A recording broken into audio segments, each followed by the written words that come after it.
Meditations for Every Day in the Year by Bishop Richard Challoner. December 10th. On purifying the interior powers of the soul.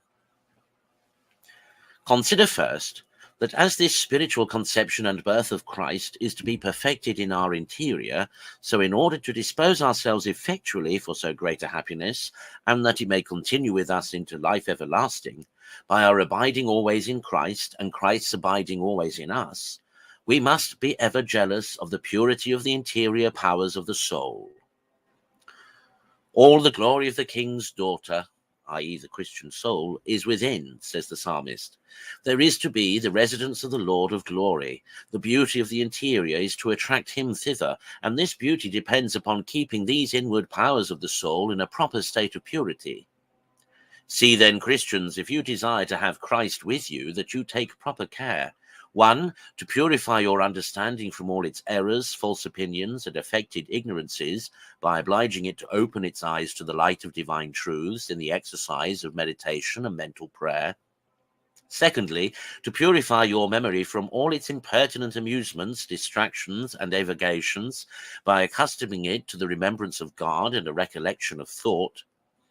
Thirdly, to purify your will from all its disorderly affections by fixing your heart upon solid and eternal goods, but especially upon your sovereign good, which is God himself. Thus shall your whole souls be agreeable to him. Consider, secondly, that one of the greatest enemies to this interior purity, which is so necessary to bring Christ into our souls and to fix him there, is that unhappy dissipation of mind in which many Christians pass their days, always thinking, but very seldom thinking on anything to the purpose. Alas, 'tis too true that the minds of the generality of men are a constant thoroughfare of vain amusements, of empty, idle, impertinent thoughts, succeeding one another all the day long, and leaving little or no room for God, or the things of God and the soul, to come in or to make any lasting impression.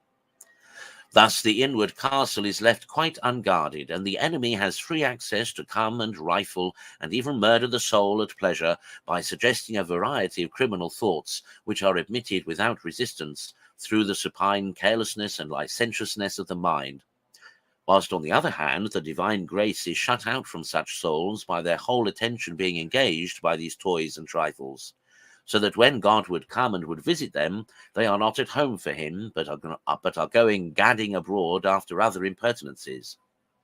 See, my soul, if this be not thy case, and if it be, seek a remedy without delay, or there will be no room for Christ in thee. Now the only remedy is a recollection of spirit, and an attention to God in all thy ordinary actions and employments.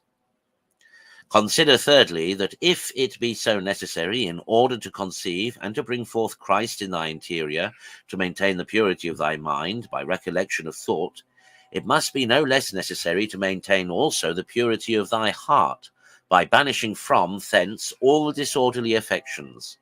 For these are no less apt to disqualify the soul for this spiritual conception and birth of Christ in her. They are no less unclean and disagreeable in his eyes, and no less opposite to his reign. Neither can the purity of the mind and of thought be maintained without the purity of the affection and of the heart, for the mind and the thought are generally bent upon such objects as the heart affects. We think most upon what we love most, and therefore if the affections of our heart are impure, our thoughts will also be impure, for where our treasure is, there both our hearts and our thoughts will be.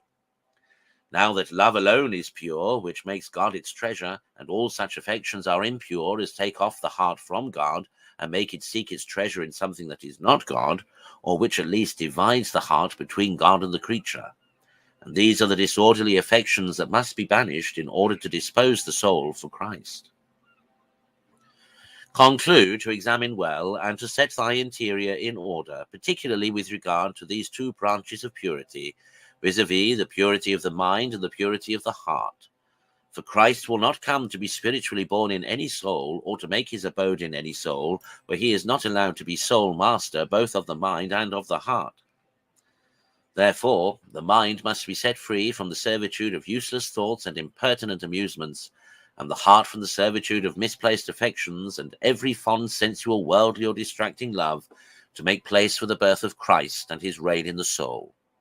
The soul that desires to have Christ with her must endeavor to be like the spouse in the Canticles, a garden enclosed, a fountain sealed up. Dissipation of thought and all disorderly affections bring such company into the soul as the Son of God will not endure.